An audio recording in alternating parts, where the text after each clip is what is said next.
Merci, Monsieur le Président de la SPI.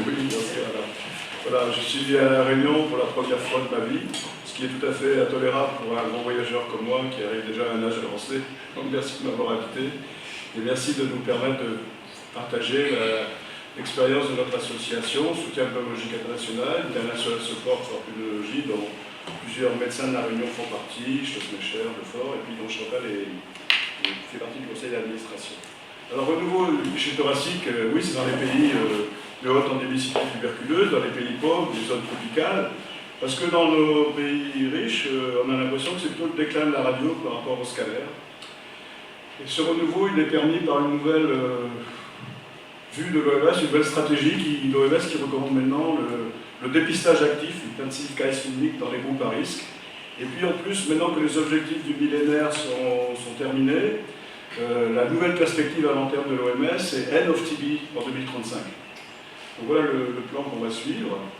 C'est une position de l'OMS, les leçons qu'on peut tirer de notre expérience sur l'enseignement, les enquêtes de prévalence, et la radio digitale et l'aide au diagnostic par ordinateur, les nouvelles positions de l'OMS. Alors, la radio thoracique n'est pas utile au diagnostic de la télé. Donc ça peut choquer les gens qui se servent quotidiennement de la radio devant des symptômes en examen primaire pour dire de vous recommander. C'est le discours que l'OMS et l'Union ont tenu et clamé pendant plus de 30 ans. Et pourquoi? Parce que les aspects radiologiques de la tuberculose, ils sont multiples et aucun d'eux n'est spécifique. C'est un peu vrai. Il y a quand même des images qui sont assez évocatrices, des associations d'images aussi, mais en fait, aucun n'est spécifique. Et puis, c'est peu fiable, puisqu'il y a des désaccords inter-observateurs et même intra-observateurs, donc ça c'était confirmé. Voilà. En plus, dans les pays dont on parle, il y a un manque de ressources, donc les équipements n'étaient pas à la hauteur, il n'y avait pas de radiologues formés, les films étaient périmés, ou les produits de développement étaient en rupture, voilà. Et donc la qualité n'est toujours pas au rendez-vous. Et la radio a une faible spécificité. Donc on a un risque élevé de surdiagnostic. Et donc l'OMS redoutait ça, et ça c'est vrai, c'est vrai. Il y a un surdiagnostic quand les lecteurs ne sont pas formés.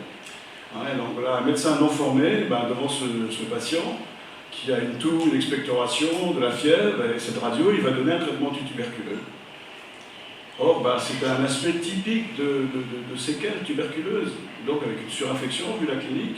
Alors bien sûr, ces séquelles peuvent toujours se réactiver, on peut avoir une réactivation tuberculeuse sur des vieilles séquelles, mais si le frottis est négatif, si l'expert, maintenant l'expert c'est presque aussi fort que la culture est négatif, ce patient il a besoin d'un traitement antibiotique, mais il n'a pas besoin de traitement antituberculeux. Et ce traitement antituberculeux, à chaque épisode de surinfection ou à chaque épisode d'hémoptysie, parce que ces séquelles saignent aussi, c'est la cause de l'inflation dans le monde des tuberculoses en microscopie négative. Alors ce terme n'existe plus, maintenant l'OMS distingue les tuberculoses bactériologiques et les tuberculoses cliniques. Donc si on met ce malade au traitement antituberculeux, le médecin dit c'est une tuberculose clinique, une fausse. Donc l'ancienne position de l'OMS, pendant longtemps, la radio thoracique a été placée à la fin des algorithmes, tout à fait, dans les pays en développement. Donc on focalisait, peut-être à juste titre, sur la tuberculose hautement contagieuse, avec des gens qui avaient une toux productive un peu prolongée, et ils avaient un frottis positif, donc là, la radio n'est même pas nécessaire. C'était le dépistage passif. On incitait les gens avec des signes à venir voir les médecins, on faisait un examen direct de l'expectoration et coloration de ZIL, et si le frottis était positif, c'est une tuberculose, on traite et on ne fait pas de radio. Si le frottis est négatif, on donne des antibiotiques, on va voir des algorithmes, et puis on finit par faire une radio thoracique. Voilà un algorithme, ça c'est de 2006 de l'OMS, donc c'est un peu dur à dire, voilà. Donc les frottis sont négatifs, on donne des antibiotiques, mais pas de quinolone, qui peuvent agir sur la tuberculose. Et puis, si les signes persistent, on refait les frottis. Si les frottis sont toujours négatifs, on fait une radio de thorax. Et là c'est le médecin qui décide tuberculose ou pas tuberculose. C'est très bien, mais le problème c'est que l'OMS a tellement dit que la radio ça ne servait à rien, que les médecins n'ont pas appris ou qu'ils ont désappris à lire les radios. Donc en fait, devant ce gars à qui on a fait une radio, ils vont traiter pour tuberculose toutes les grosses images. Il y aura des cancers, des métastases, des séquelles, et puis des affections opportunistes du sida. Par contre, ils ne vont pas traiter les vraies tuberculoses à microscopie négative. Les petites opacités rétroclaviculaires ou axillaires, celles-là ne seront pas traitées. Voilà, donc nous, dans notre collection, on a tout plein de radios. comme ça, des fausses tuberculoses à microscopie négative. Tous ces patients, en Asie et en Afrique, ils ont été mis au traitement antituberculeux par des médecins du programme national tuberculose ou par des médecins spécialistes de la tuberculose. Donc voilà, là-dedans, il y a des dilatations des bronches. Là, c'est une séquelle de tuberculose. Manifestement, il a un complément du cul-de-sac. Il a fait une primo-infection quand il était jeune, et puis il a des bébés, il crache du sang. Bon, c'est pas une reprise de tuberculose. Il y a des cancers, il y a des métastases, et puis, bon, des séquelles rétractives. Alors, c'est ça qui nous a, de voir ça depuis 1993, en particulier au Cambodge, qui nous a incité avec Étienne Noraterkem à mettre au point un enseignement de la radio de thorax. Hein, donc on a commencé au Cambodge en 1993, au début avec des diapositives, celle du professeur Antoine, la collection Sandoz, puis des diapos à nous, puis très vite avec l'ordinateur, et peu à peu on a affiné notre cours pour donner maintenant un outil de formation qui est tout à fait adapté à ces pays-là et qui est adaptable, les gens peuvent se l'approprier, le modifier, voilà. Et donc il y a une forte demande dans les pays. Donc on a formé plus de 1200 médecins depuis 1994, 16 pays d'Afrique, d'Asie, de l'océan Indien et des Caraïbes qui sont affichés là. On a obtenu la collaboration et donc le financement aussi de grandes institutions, l'Union et l'Agence française de développement pour les cours en Afrique francophone, Columbia University et AICAP pour les cours en Rwanda, une série de cours, on en parlera tout à l'heure, et puis en Tanzanie, le British Medical Research Council en Gambie, TB-RICH à Madagascar, l'OMS et USAID pour une série de cours au Myanmar, le ministère des Affaires étrangères français pour des cours régionaux à l'Institut de la francophonie pour la médecine tropicale à Vientiane, avec des auditeurs cambodgiens, laotiens, vietnamiens et chinois de Kunming, et puis d'autres pays comme la Birmanie quand on fait le cours en anglais. Alors ce cours en anglais, la version anglaise se trouve sur le site de l'International Society of Radiology. Vous n'êtes pas obligé d'apprendre par cœur le lien, il suffit de taper Imaging of Tuberculosis sur Google et puis vous tombez sur Slide Lecture. Bon, ça ne va pas très vite, mais on peut y accéder. Alors ce module, voilà, c'est un plan classique. Hein. Donc on fait la radio normale avec le signe de la silhouette, hein, en disant, vous avez la radio, on met un volume sur un seul plan, donc il faut apprendre à reconnaître les structures normales et voir ce qui est anormal. Et puis un rappel des syndromes. Et ensuite, la tuberculose pulmonaire, les différents aspects de la tuberculose pulmonaire avec l'IE aussi différentielle, nodule infiltrat, caverne et pneumonie. Et puis la tuberculose intrathoracique, mais qui est classée dans les programmes comme extrapulmonaire, c'est-à-dire la miliaire, les adénopathies, les atteintes pleurales, les atteintes péricardiques. Alors bien sûr, il y a des répétitions entre syndrome alvéolaire et pneumonie, entre syndrome interstitiel et puis les biliaires, ou le ver dépoli des pneumocystoses, entre le syndrome médiastinal et les adénopathies, mais ces répétitions sont nécessaires parce que c'est vraiment des notions nouvelles pour la plupart des gens, et donc peu à peu, en 5 jours, ils s'approprient tout ça. Alors, c'est interactif, le cours est déjà interactif, mais en plus, il y a des exercices interactifs, et donc c'est 150 dossiers qu'après ils peuvent prendre en auto-training. Et les cas qu'on présente sont des cas auxquels ils sont confrontés dans leur pratique quotidienne. Dans la plupart des pays, il y a une forte implication des médecins seniors, des leaders, du prof de pneumo, du prof de radio, et des pédiatres qui travaillent dans le domaine du VIH. Voilà. On remet aussi une clé USB avec le cours, ces exercices interactifs, et puis de la documentation. Voilà, par exemple, on donne l'atlas diagnostique de Robert G, sud-africain, sur la TB de l'enfant, soit en français, soit en anglais, soit en cours. Parce que au début, on ne faisait pas la TB pédiatrique, et quand on nous a demandé de le faire, il y a 6 ans, 7 ans de ça, on s'est d'abord servi de l'atlas de Robert G, puis maintenant on a enrichi notre cours, et Laurence Falson, qui est une pédiatre qui est avec nous, est en train de monter un cours spécifique de l'enfant, parce qu'on nous a demandé au Myanmar, avant d'aller, de monter un cours pour les pédiatres. Alors, chaque journée du cours débute par un résumé du cours de la veille par une équipe de participants. Ça, c'est intéressant, ça permet de corriger certaines erreurs éventuellement, puis c'est très motivant pour les personnes. Le cours est partout très bien accueilli. Les médecins sont extrêmement enthousiastes, ça se passe dans une très bonne ambiance. Là, c'est à l'IFMT de Vientiane, il y a 5 nationalités, bon, c'est très sympa. Alors, l'objectif, il faut acquérir une méthode d'analyse, la qualité du cliché, savoir si le cliché est lisible ou pas. Parce que la qualité a beaucoup évolué. La première fois que je suis allé au Cambodge en 92, ils avaient un prof de pneumo qui passait, donc on m'a dit, est-ce que vous pensez qu'il y a une lumière? Je suis désolé, je ne vois rien, si vous êtes cliché, je peux tout voir. Mais maintenant, ça fait beaucoup de problèmes. Alors, l'analyse systématique par voie partie molle, le médiastin, les deux champs pulmonaires dans les comparants, sans oublier les zones cachées dans lesquelles on peut trouver des tuberculoses. Et puis, bon, on ne veut pas faire des radiologues, donc voilà, en fait, ils doivent utiliser tous les outils et les confronter, hein. Tous les outils à leur disposition, la clinique, les antécédents, l'anamnèse, notion de comptage, la bactério, voilà. Pourtant, c'est de reconnaître les tuberculoses à bactériologie négative, qui étaient des cliniques, qui avant n'étaient pas traitées, et identifier les aspects qui doivent faire évoquer d'autres diagnostics, et qui souvent étaient mis au traitement antituberculeux, alors que ce n'était pas des tuberculoses. Voilà, alors là, l'abcès, bon, il est reconnu très facilement, avec survenue brutale, forte fièvre, expectoration purulente. Mais le cliché de droite, il fait partie de notre pré-test. J'ai pas mis avec pré-test, post-test, avec une amélioration, bien sûr, je vous montrerai tout à l'heure. Il fait partie de notre pré-test, ce cliché, et 80% de nos auditeurs mettent un traitement tuberculeux sur ce cliché. Alors après, on leur dit non, une grosse image comme ça, qui n'est pas excavée, bon, c'est... Surtout là, il y a une liste costale, c'est pas facile à voir sur le cliché standard. Mais si on dit à des gens tout depuis plus de 3 semaines, c'est déjà un réflexe conditionné pavlovien. Tout depuis plus de 3 semaines, ils pensent à la tuberculose. Si on rajoute des mots-tivis, alors c'est sûr, c'est la tuberculose, l'image du sommeil. Alors après le cours, il y avait 80% qui traitaient, la plupart ne traitent pas. Mais il y a encore, selon les pays, 5 à 15% qui mettent encore le traitement anti-tuberculose. Ça peut paraître surprenant parce qu'on le répète. Et donc, c'est Tijani du Togo qui a assisté au cours et pendant le cours, il est venu distribuer une feuille. À chaque patient, à chaque auditeur. Il y avait un truc tapé à la machine. Et donc, il y avait écrit « Ce n'est pas difficile d'acquérir de nouvelles connaissances, mais c'est difficile de perdre ses vieilles habitudes. » Et voilà, c'est sûr que c'est difficile. Alors, il faut savoir demander les incidences complémentaires, le profil pour chercher les anéopathies médiastinales, surtout chez l'enfant, c'est intéressant. Alors, je sais bien que chez nous, le pédiatre qui veut voir s'il y a des anéopathies va demander un scanner.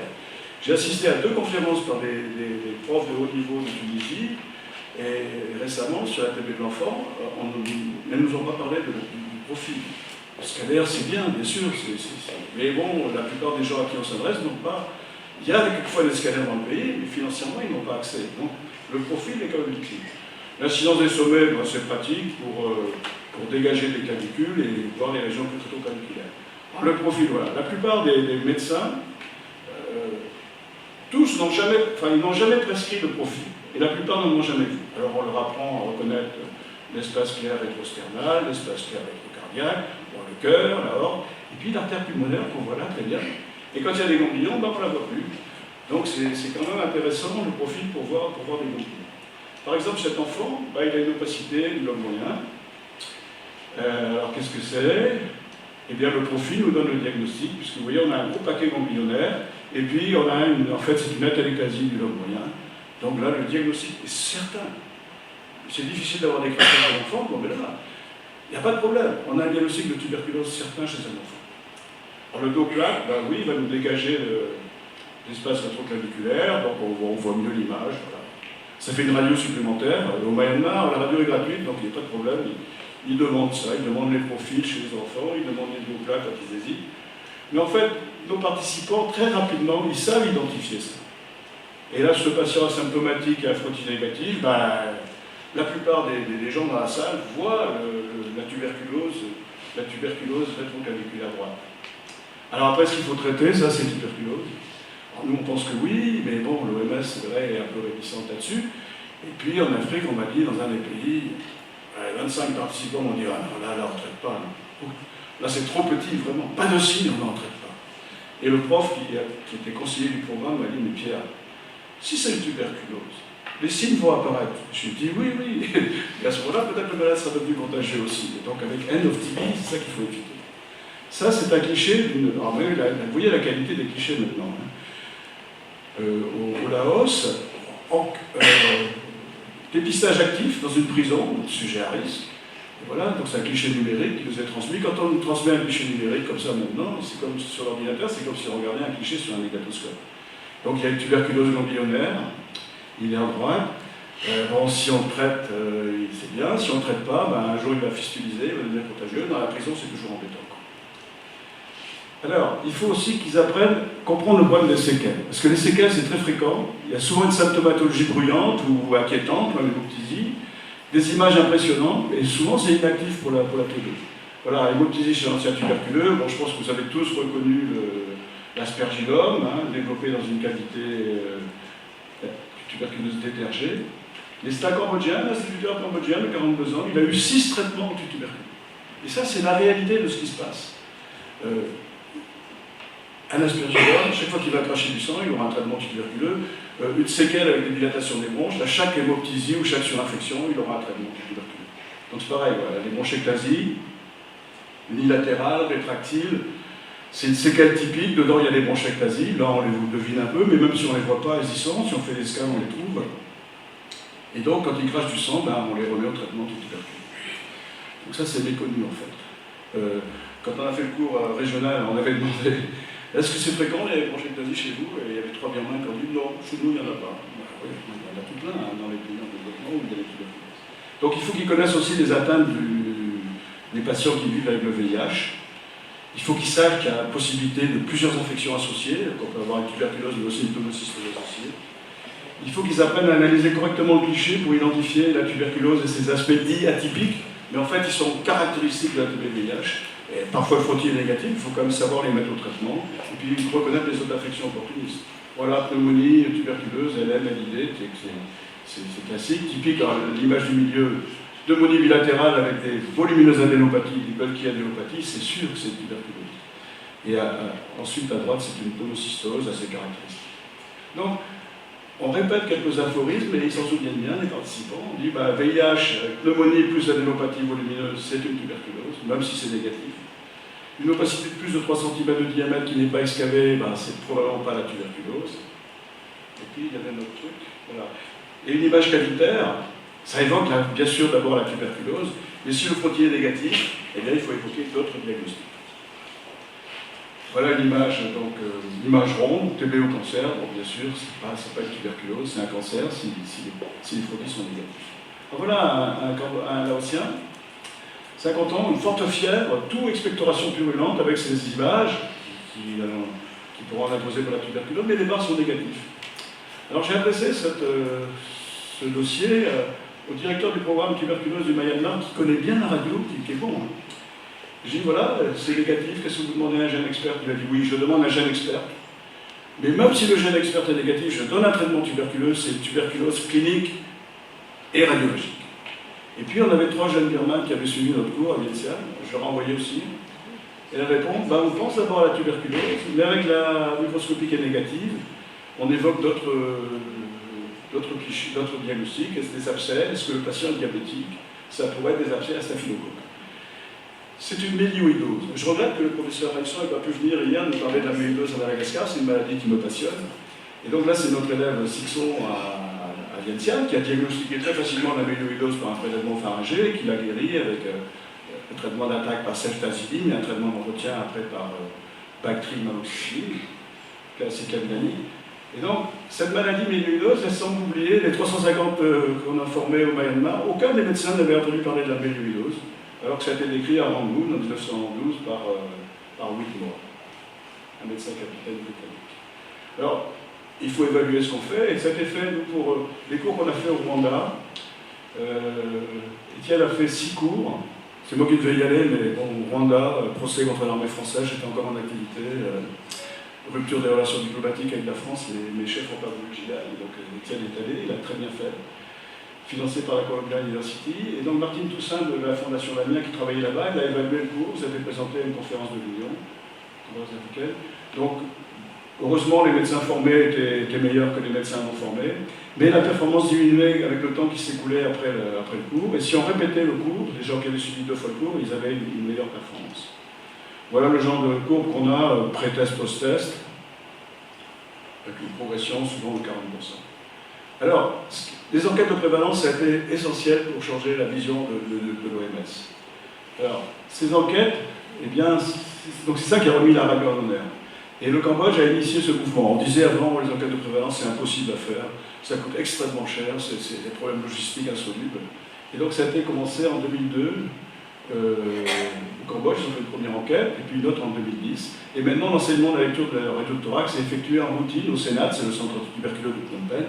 Ça nous fait plaisir parce qu'en 95-96, avec Étienne, le consultant OMS qui était conseiller du programme, qui s'appelait Pierre-Yves Norval, qui bosse avec nous maintenant, il nous avait demandé de former les superviseurs tuberculose des provinces, donc on l'a fait, ça se passait bien, et un jour on a senti une réticence.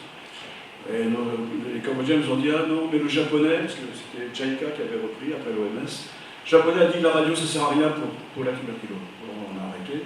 Ce japonais c'était Ikushi Nozaki, c'est lui, après l'enquête de prévalence de 2002, il a changé complètement son regard sur la radio, il est devenu le team leader des enquêtes de prévalence dans le monde, puis conseiller de tuberculose à l'OMS.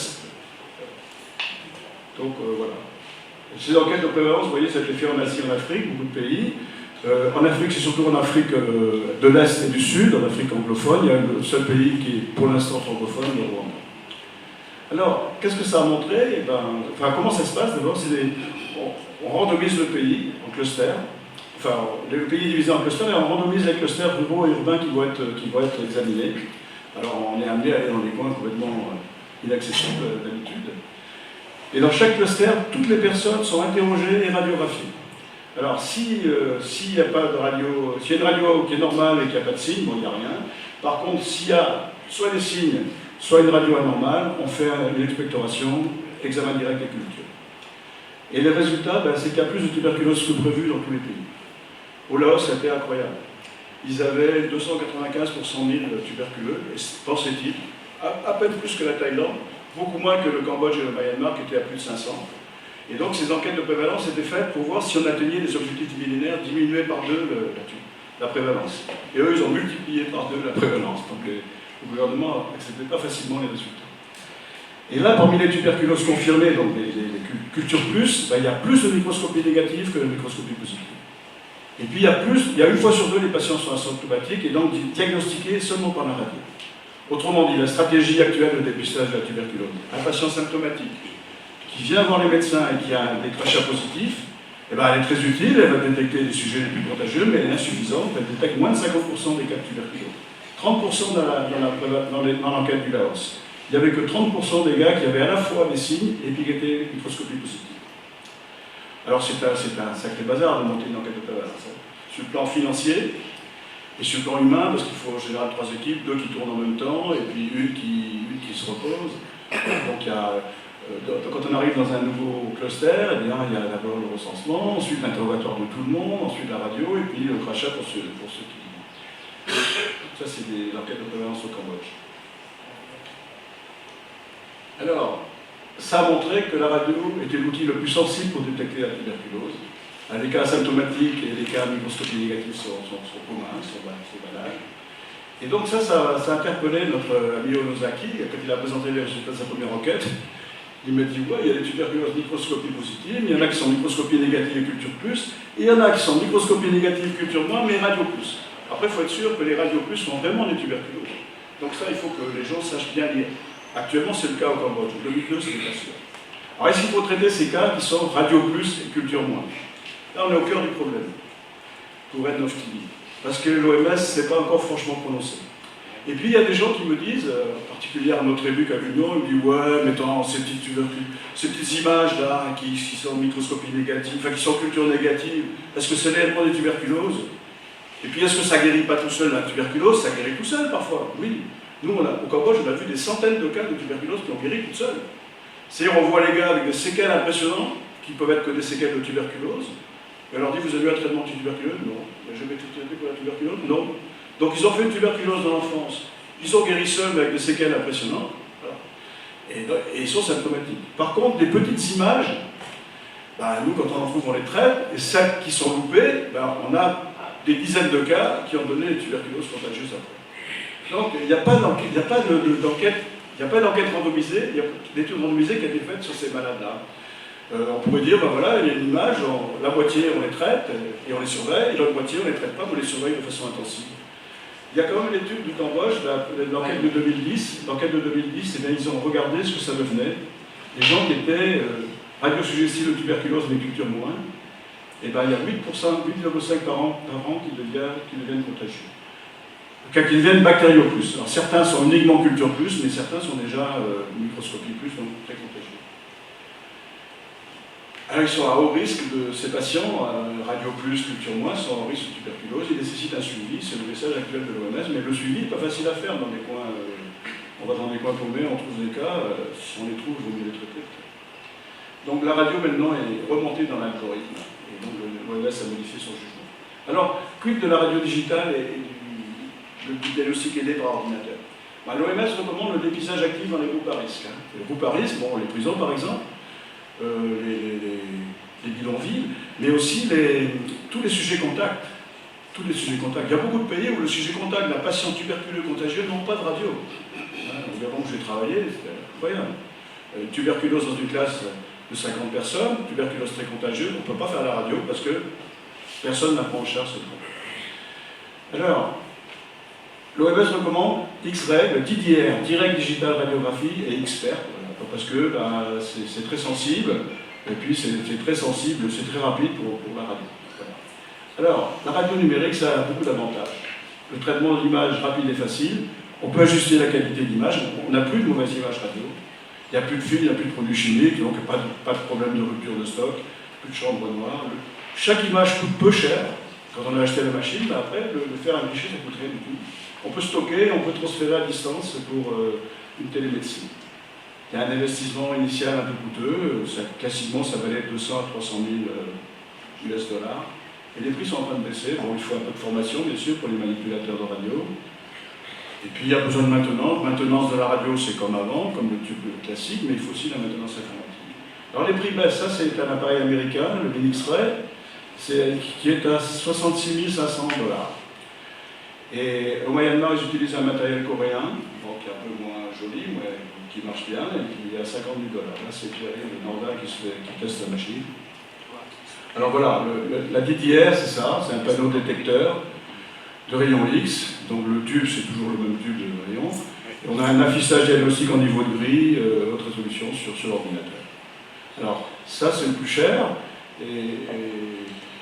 au Laos, ils ont acheté cette machine, là, le générateur jaune, mais ils n'ont pas le détecteur. Dans le détecteur, ils utilisent la CR, la radio computérisée, c'est-à-dire une plaque, toujours la même, avec un écran luminescent à l'intérieur.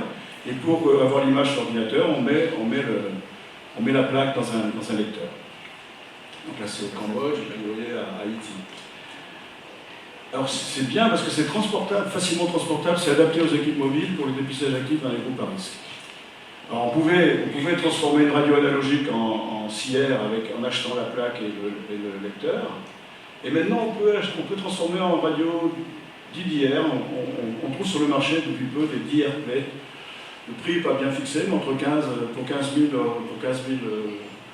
dollars, on peut avoir une DDR plate. Donc c'est intéressant, par exemple, en République démocratique du Congo, le gouvernement a acheté 80 radios, mais des analogiques.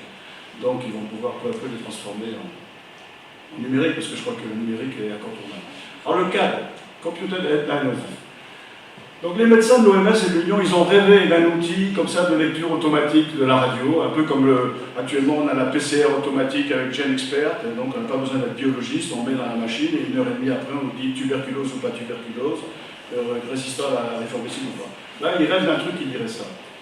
Et donc il y a un outil, le CAD Fortini, développé par Delft, en collaboration avec une université de Hollande et puis avec le Lung Institute de Captel. Alors ils ont beaucoup publié, mais c'est toujours la même équipe qui publie, sur les enquêtes de prévalence dans beaucoup de pays.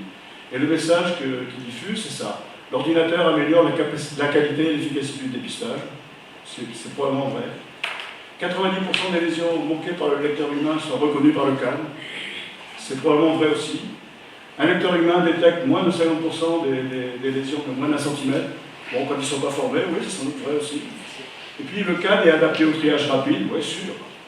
Et la sensibilité et la spécificité sont égales ou supérieures à un lecteur humain entraîné. Ça, c'est faux. Etienne a été testé à son insu, en Gambie, contre le CAD. Et puis, bon, il a des meilleurs résultats, bien que ce ne soit pas la conclusion des gens de l'équipe. Parce que, en fait, c'est un outil très sensible. Donc, ça va dépister les petites images, mais qui n'est pas spécifique. Ça ne différencie pas dans les grosses images entre une tuberculose et un cancer. Séquelles actives et inactives, ça ne fait pas la différence. Alors voilà comment ça marche. Ça colore en rouge. Enfin, il y a une échelle et donc un score de 0 à 100. et que là c'est 100, ouais, tout en rouge. Mais bien sûr, vous n'avez pas besoin du câble qui coûte quand même 1,50 $ chaque fois pour faire le diagnostic de la tuberculose cavitaire. Alors, peut-être que vous n'aviez pas vu les nodules qui sont aux bases, hein, mais bon, voilà. Donc c'est pas toujours utile. Par contre, dans ces deux cas-là, le cadre va marquer en rouge les deux images de l'apex droit. C'est-à-dire que là, dans le cliché de gauche, le cliché A, une femme asymptomatique mais qui a eu un contact, eh bien ça va aider un médecin non formé à reconnaître l'infiltrat rétroclaviculaire qui est typique de TB et qu'il faut mettre au traitement. Par contre, ça risque de l'inciter aussi à mettre au traitement antituberculeux, parce que ça va fixer très fort en rouge l'image du B qui est typique de cancer. Alors, nouvelle position de l'OMS. En avril est paru ce fact sheet de l'OMS. On n'en croyait pas nos yeux.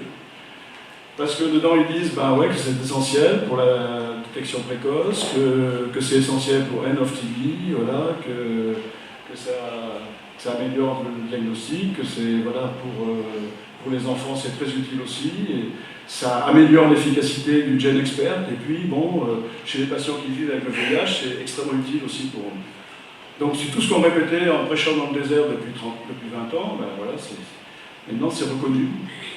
Et donc ils disent aussi, bon, ils ciblent les limitations de la radio, bon, une image en 2 dimensions alors que c'est un volume de 3 dimensions, les variabilités intra- et inter-reader, voilà. Et puis ils font la promotion de la radio digitale, ça c'est tout à fait vrai. Et alors ils annonçaient donc en avril qu'ils préparaient un guide opérationnel, qu'ils allaient faire un groupe de travail, et qu'ils allaient faire une revue du cadre aussi pour voir si c'était bien. Donc ça n'a pas traîné en fait. Donc le pilote du groupe c'était Knut Norton, et donc assisté par Cécile Muller, qui a présenté les premiers résultats à Liverpool, à la conférence mondiale de l'Union. En fait, ils ont démarré le groupe en février, au moment où ils publiaient le fact sheet là. Ils ont fait l'inventaire de ce qui existait, des échanges entre eux, avec l'établissement d'un draft,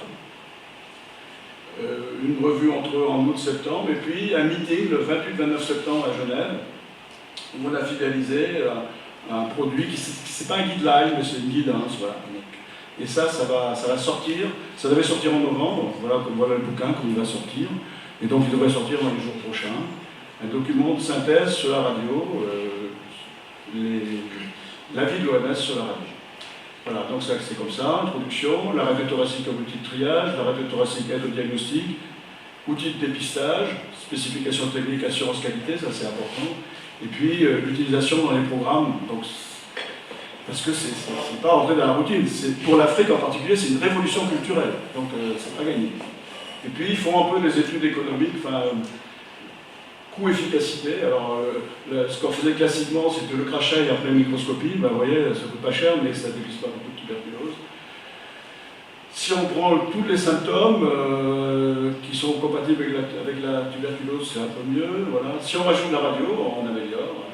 Si on ajoute le GenExpert, c'est pas mal, mais si on met radio et GenExpert, c'est pas mal. Et donc actuellement, les enquêtes de prévalence et l'active case finding, c'est ça. On fait une radio, du GenExpert sur le terrain, ce qu'ils font le host.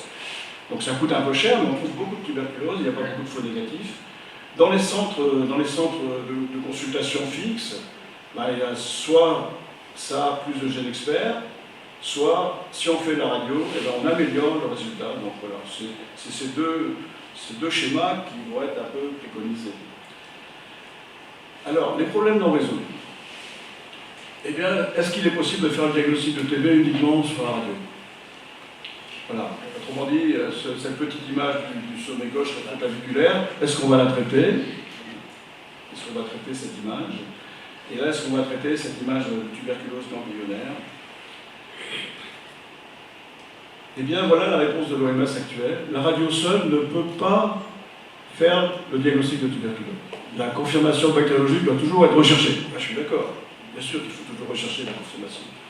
Alors, en l'absence de confirmation bactériologique, le diagnostic de tuberculose clinique est parfois nécessaire. Ben oui, à un moment, il faut dire TB ou pas TB, quoi. Et si l'état du patient n'est pas critique, il recommande wait and see, c'est un follow-up, un suivi. Voilà. Mais c'est pas toujours facile de faire un suivi dans des pays pauvres où les malades sont loin et donc ils n'ont pas toujours accès aux médecins. Là, on les a sous la main. Et l'OMS n'a pas actuellement de directive précise sur l'utilisation de la radio pour porter le diagnostic de TB clinique. Et donc, ce rappel sur l'enquête de prévalence au Cambodge, 8,5% par an des patients qui étaient radiopositifs, culture négative, deviennent bactériopouses. Donc les médecins des programmes, ils hésitent à traiter les patients avec de petites lésions.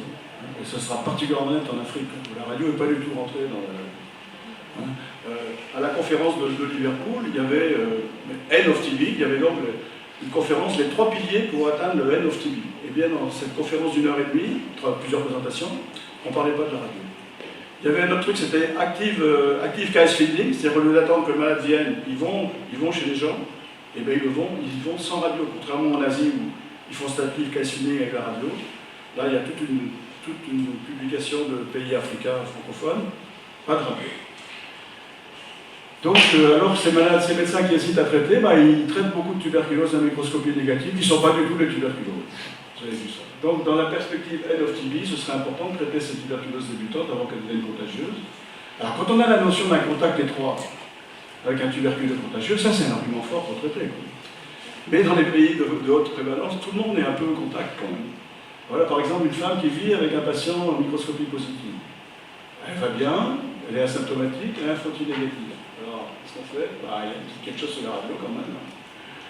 Voilà. Bon, quand on a le scan. Voilà, c'est des nodules, des infiltrats TB, la culture est négative, mais c'est une tuberculose. C'est une tuberculose clinique. Voilà. Alors, on ne peut pas multiplier les cas, mais voilà, ça c'était l'évolution spontanée d'un petit infiltrat. Quand Trébuc me dit, oh, on ne sait pas, peut-être que ça guérit tout seul. Ben oui, peut-être, mais nous, on n'a pas vu.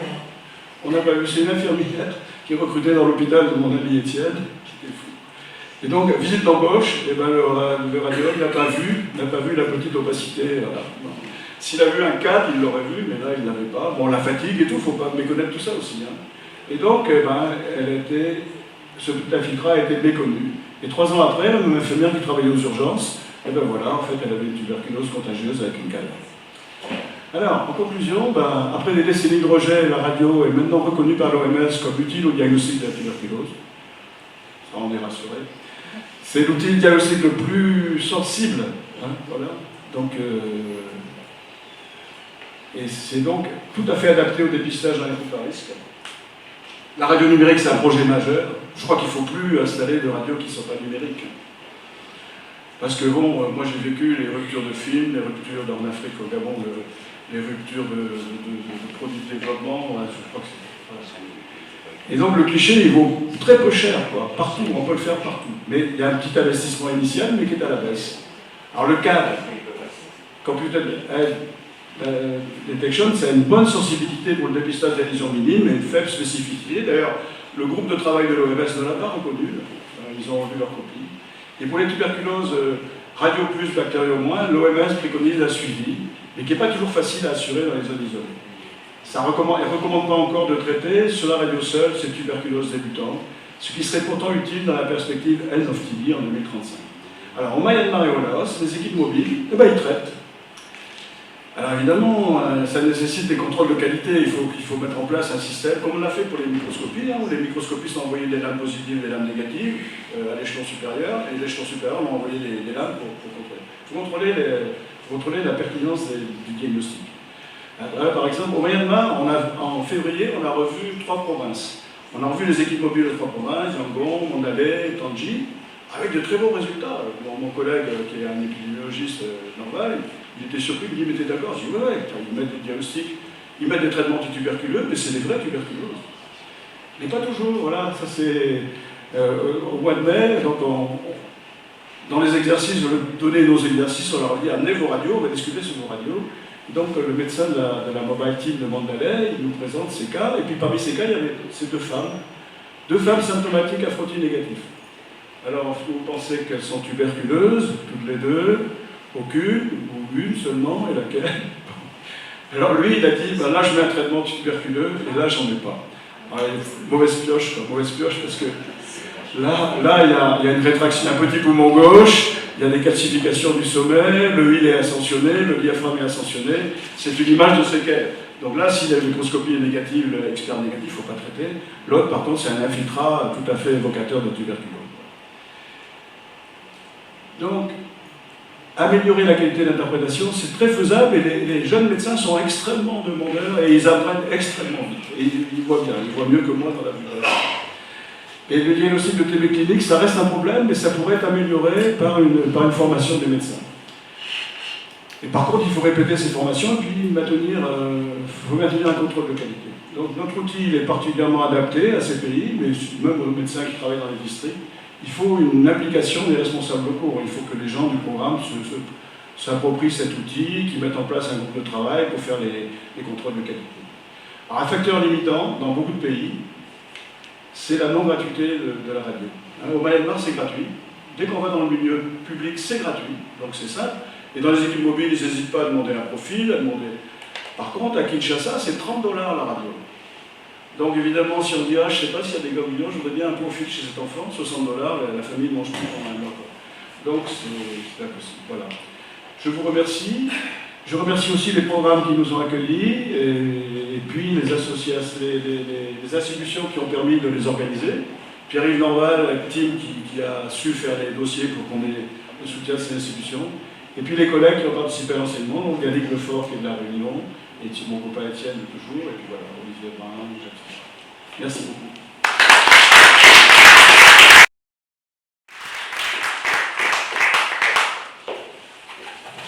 Merci Pierre pour ce panorama en faveur de la radio thoracique qu'on a un peu oublié, mais que je pense qu'il reste quand même très intéressant, même pour nous, et surtout dans le pays en voie de développement, où on a besoin encore de mener la lutte contre la tuberculose, ou éradiquer la tuberculose. Je crois que tu as démontré effectivement que c'est quelque chose de très, un outil extrêmement important. Avez-vous des questions dans la salle?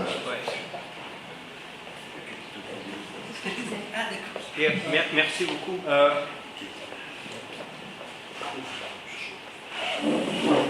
Merci beaucoup, Pierre, de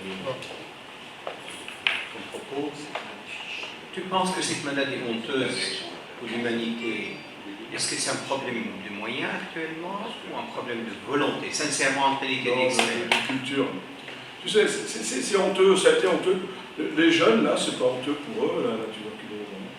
Bon, dans beaucoup de pays, il y a encore la stigmatisation. C'est vrai, tu as raison.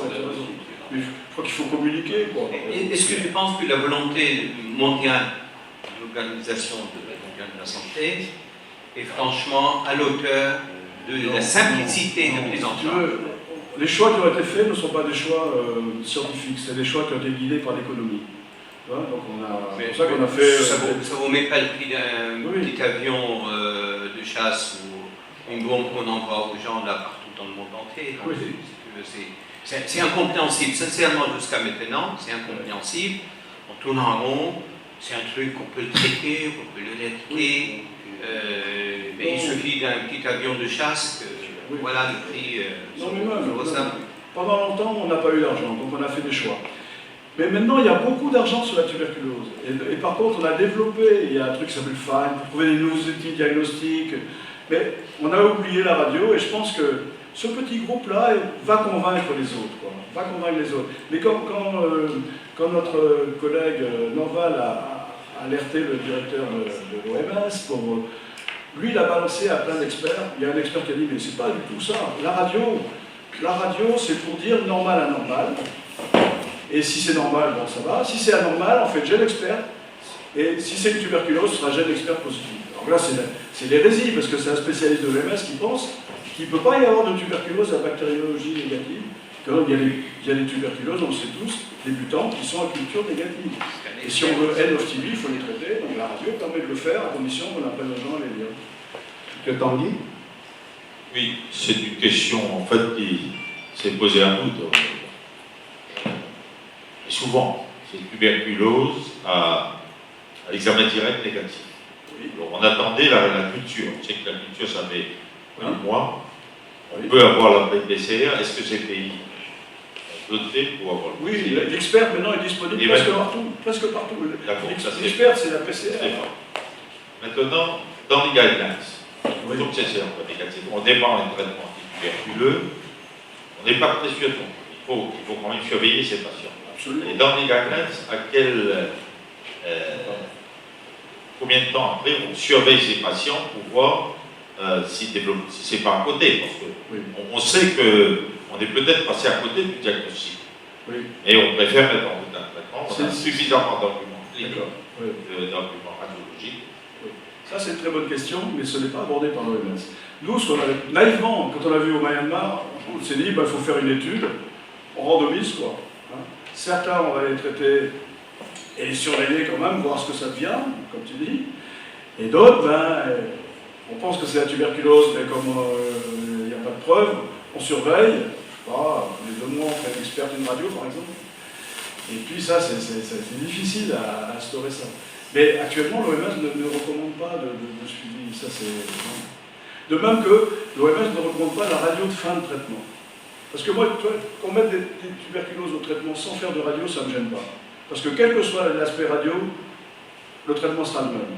Mais à la fin du traitement, on voit l'état de la radio, ce sera la carte de visite du gars après. Quand il va avoir une nouvelle surinfection, on pourra comparer le cliché de fin de traitement avec de nouvelles images pour voir s'il y a un risque de récidive ou pas. Pour les résistances, vous n'avez pas abordé... Non, parce que dans le cours on en parle, bien sûr, parce que le cours c'est 5 jours, hein, c'est beaucoup de clichés. Dans le cours on en parle, on montre, c'est des cas concrets, hein, on leur montre un cas, bon, voilà, il est mis au traitement, puis bon, ça ne guérit pas, oui, on parle mais nous c'est la détection de la tuberculose. La résistance n'est pas bien notre problème. Mais maintenant avec l'expert, le problème de la résistance est simplifié. Avant c'était dramatique. Au Laos, on faisait des cours. De 2005, pendant 5 ans, on a fait des cours, de 2004 à 2008, et on ne faisait pas la tuberculose. Après, ils nous ont confirmé, on a dit, maintenant, il faudrait que vous fassiez dans les provinces, mais vous ajoutez la tuberculose. Donc on a fait, entre autres, il y avait un module sur la résistance. Ils n'avaient pas la culture, ils n'avaient aucun moyen de... Et on disait, pourtant, il y a des résistants chez nous. Mais alors, qu'est-ce qui se passait? On fait un traitement, c'était 8 mois à l'époque.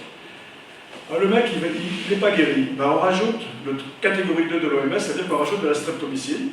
Et on fait encore un traitement de 8 mois. Et si le gars n'est toujours pas guéri, on se dit, ah, peut-être que c'est une résistance. Et on envoie la culture dans un centre spécialisé.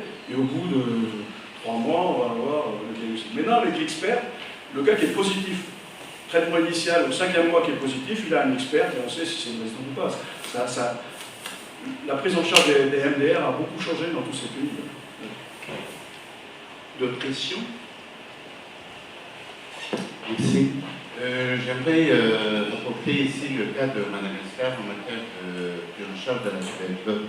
Effectivement, il y avait eu des séances de lecture radiologique qui a été initiée par la SPI. Mais pour le moment, donc, la prise en charge du diagnostic de la tuberculose à partir de la radio pose beaucoup de problèmes.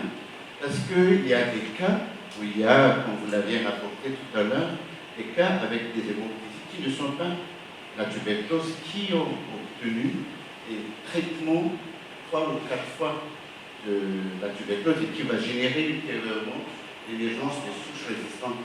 D'autant plus qu'il y a des zones qui sont très reculées, qui posent problème dans l'observance. Oui. Et mais le programme de lutte contre la tuberculose actuellement préconise encore le dépistage par l'examen des crachats et le gène expert est utilisé uniquement pour le moment, je dis bien pour le moment, pour le dépistage de la multirésistance, afin que l'on puisse dépister à temps et mettre en route un traitement de la tuberculose multirésistante. Je suis tout à fait d'accord et c'est comme ça dans beaucoup de pays. C'est comme ça dans beaucoup de pays. Au Laos, ils se sont aperçus que quand ils avaient une suspicion de tuberculose et que la microscopie était négative, s'ils faisaient un gène expert, ils augmentaient de 30 à 40% leur diagnostic, puisque gène expert c'est presque aussi fort que la culture. Alors, les gens qu'on met au traitement tuberculeux parce qu'ils ont une hémoptysie, c'est pas tellement le problème des MDR, c'est que tous les cancers, il faut bien comprendre ça, tous les cancers dans les pays en développement, tous les cancers bronchiques qui sont en augmentation, parce que le tabac, les marchands de tabac sont très présents en Asie, en Afrique aussi, et bien tous les cancers sont mis au traitement du tuberculeux. Donc les chances d'opérer un cancer actuellement, comme c'est 6 mois après qu'on se dit, ben non, ça n'a pas guéri. D'autres questions?